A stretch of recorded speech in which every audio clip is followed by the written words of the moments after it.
The shift didn't happen loudly. There was no dramatic announcement, no sudden declaration that changed everything in a single moment.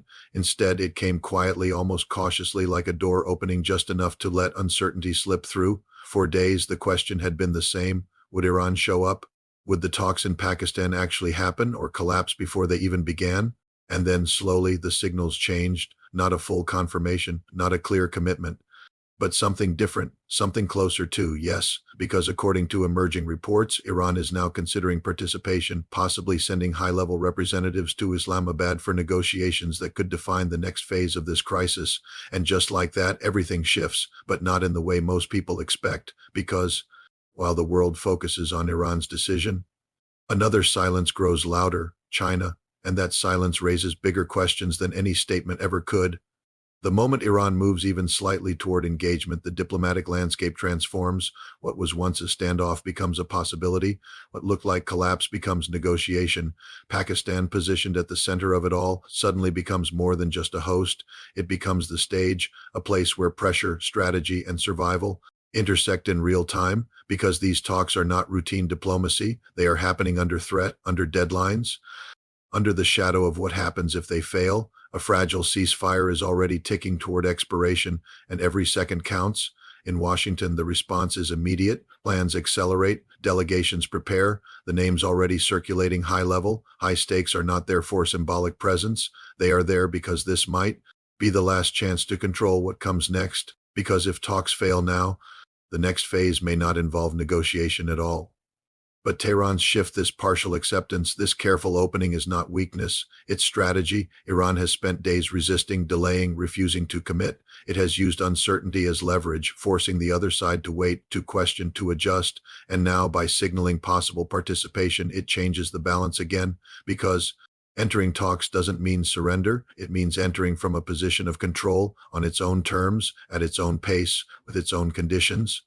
And those conditions are not simple. Iran has made it clear: no negotiations under pressure, no agreements without guarantees, no concessions without recognition. So even if the talks happen, nothing is guaranteed, and that's where the real tension begins, because while Iran moves toward the table, China remains in the background, watching, not reacting, not stepping forward publicly, and that silence is not accidental, it's calculated. Because China has already played a role in this crisis, just not the kind that makes headlines. Behind the scenes, Beijing has supported diplomatic efforts, encouraged ceasefires, and coordinated quietly with Pakistan to stabilize the situation. But now, at the most critical moment, it steps back, or at least it appears to, and that raises a deeper question. Why? Because in global politics, silence is rarely neutral. It's a signal, a position, a decision not to act publicly even when influence exists. Some analysts believe China is choosing distance deliberately, letting Pakistan take the lead, letting the United States and Iran face each other directly, because stepping into visibly could complicate the dynamics, turn a bilateral negotiation into a multi-power confrontation. Others see something else, a strategic pause, a wait-and-see approach, because if the talks succeed, China benefits from stability without taking risk. If they fail, China retains flexibility, able to step in later, under different conditions, with greater leverage. Either way, silence becomes power. Back in Islamabad, the atmosphere changes as news spreads. What was once uncertainty becomes anticipation. Security tightens, diplomatic channels open wider. Every detail from arrival routes to meeting rooms is prepared with precision, because when talks like this happen, everything matters. Who sits where, who speaks first, who controls the narrative, because diplomacy at this level is not just about agreements, it's about perception, power, momentum. And right now, momentum is fragile, because even as Iran signals possible participation, its public messaging remains cautious. No full confirmation, no clear timeline, just enough movement to keep the process alive. And that uncertainty continues to shape everything, because the United States cannot fully commit until Iran confirms.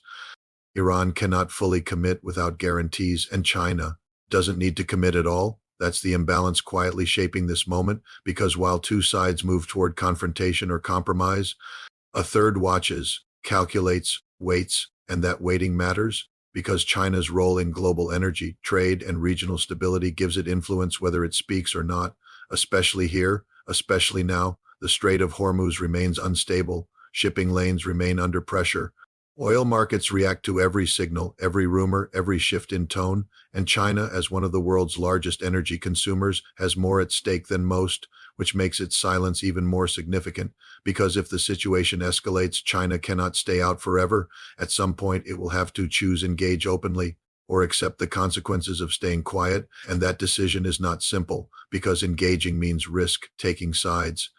Being pulled into a conflict that is already complex, staying silent means something else, allowing others to shape the outcome, possibly in ways that don't align with its long-term interests. So for now, it waits, and that waiting creates space.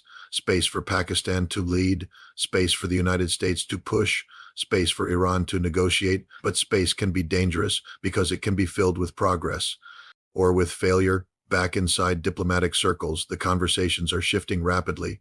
What was once about whether talks would happen is now about what happens inside those talks. What are the demands? What are the red lines? What can be conceded and what cannot? Because the stakes are no longer theoretical, they are immediate, real, and irreversible. If a deal is reached, it could stabilize the region, open shipping lanes, reduce military pressure, create a path forward. If it fails, the opposite happens. Escalation accelerates, pressure increases. And the next moves are no longer diplomatic. That's the reality sitting beneath this moment, and everyone involved knows it, which is why every decision is being made carefully, every word chosen deliberately, every signal controlled, because in a situation like this, even small missteps can trigger large consequences. And right now, the margin for error is almost zero. As night falls over Islamabad, the city holds its breath, not in fear, but in anticipation, because something is about to happen. Maybe not tonight, maybe not tomorrow, but soon, a meeting, a decision, a shift, and when it comes, it will define what happens next, not just for the United States, not just for Iran, but for the entire region and beyond, because this is no longer just a conflict, it's a turning point, and at the center of it all, a country stepping forward, another stepping carefully, and one choosing silence for now,